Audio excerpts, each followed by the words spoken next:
Hey guys, welcome back to my YouTube channel. Today I'm going to talk about chemical reactions. If you like the video, please subscribe to our channel and turn on the notification bell so you won't miss any of our uploads. Let's dig into it. So, what are chemical reactions? These are the definition of chemical reaction is the change in the chemical composition and internal arrangement of molecules, or creation or destruction of interatomic bonds. Inter means between atoms. So what these things mean? Just look at this beautiful table. These are some examples of chemical reactions. Just look at the first one. We have A and B, and in this reaction, they just attach to each other. So they call it synthesis. And so we had atom A and atom B, and they just connected to each other and they made AB. So they created between atoms bond, and they changed the composition. And on the second one, you have decomposition. It's like you have A and B attached to each other, and you distract the between atoms bond, and they become A and B separately. Or in single replacement, you have A and B attached to each other and C separately. But after, A and C are going to be attached to each other and B is going to be released. So you basically destruct one bond and you create another bond between A and C. It's like C is going to be replaced and goes on the B place. Basically, B is going to be replaced by C. And double replacement, we have AB attached to each other and C and D attached to each other. But one of them, they change the position. A is going to be attached to the C and B is going to be attached to D. It's like two of them are changing their places. So basically, it's creation or destruction of interatomic bonds, and you change the chemical composition and internal arrangement of the molecule. CABCD, you change the internal arrangement of the molecule. Okay, there is one phenomenon very important. It's Gibbs or free energy. What is it? It's like when you have a closed system at constant temperature and pressure. So the pressure and temperature should be constant, and you have a closed system. The maximum amount of work your system can do is Gibbs or free energy. This is its formula. Delta G is actually the changes in Gibbs free energy, equals to delta H minus T delta S.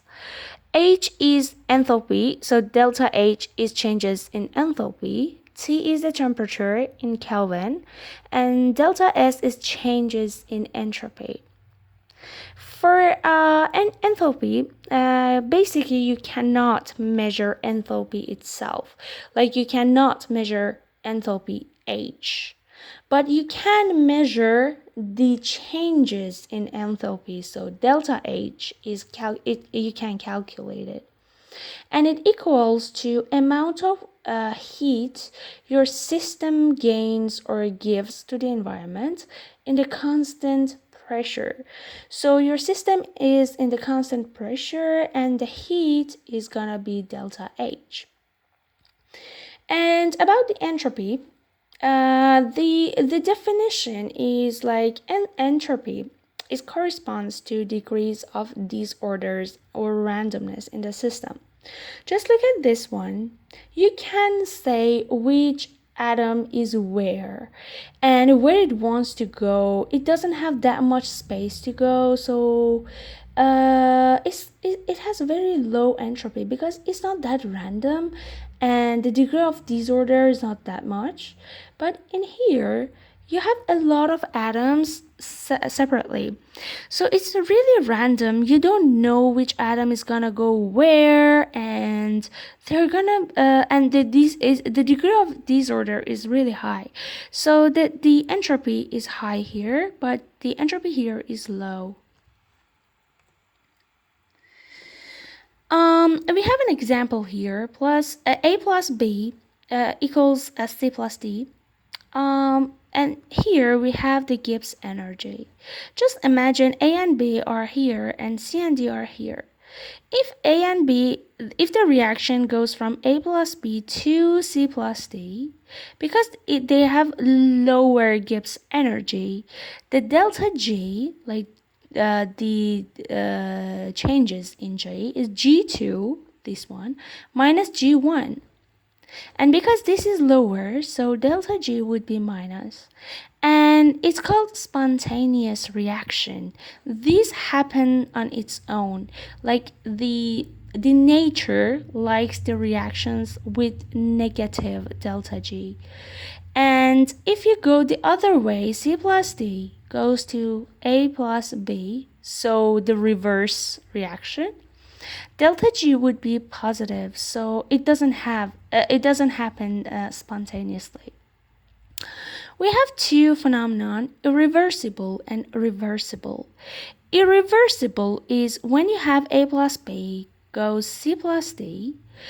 As we saw here, just one of them happens spontaneously and the other one becomes positive.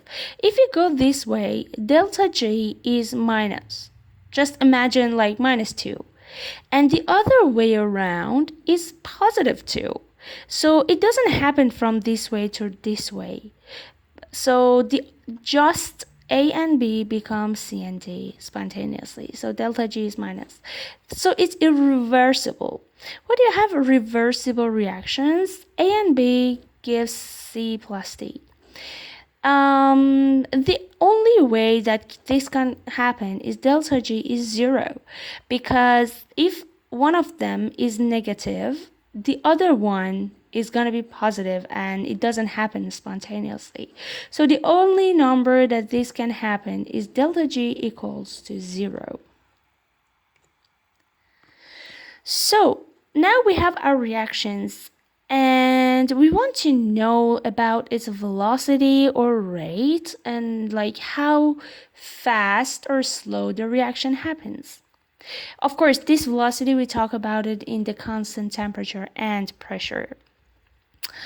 So the velocity equals to rate constant and multiply by the concentration of A and concentration of B.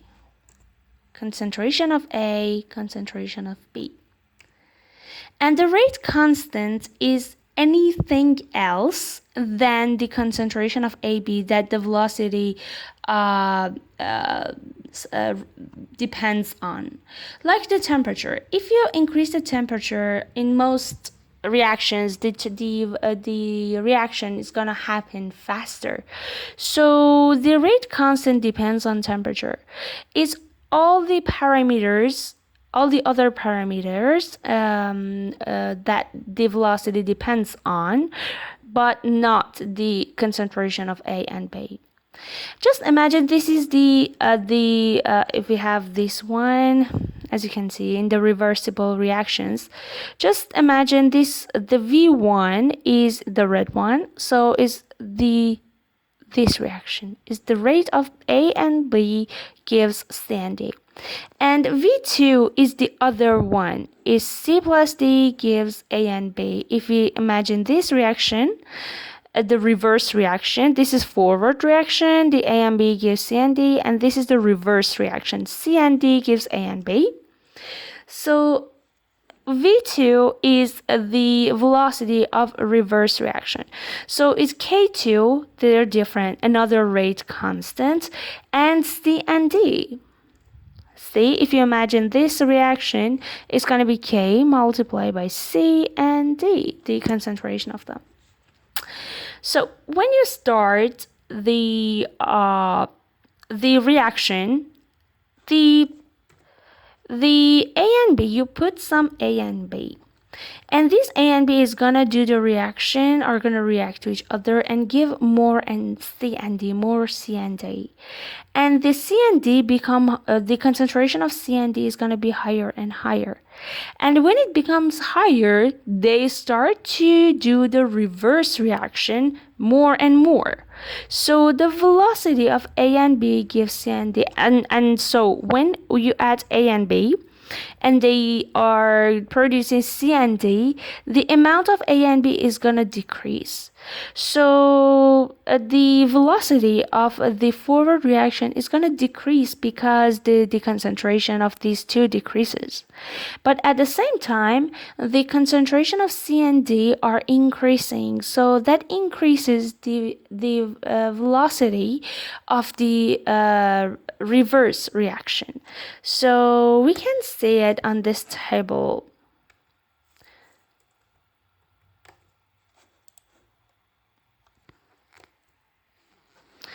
It's here.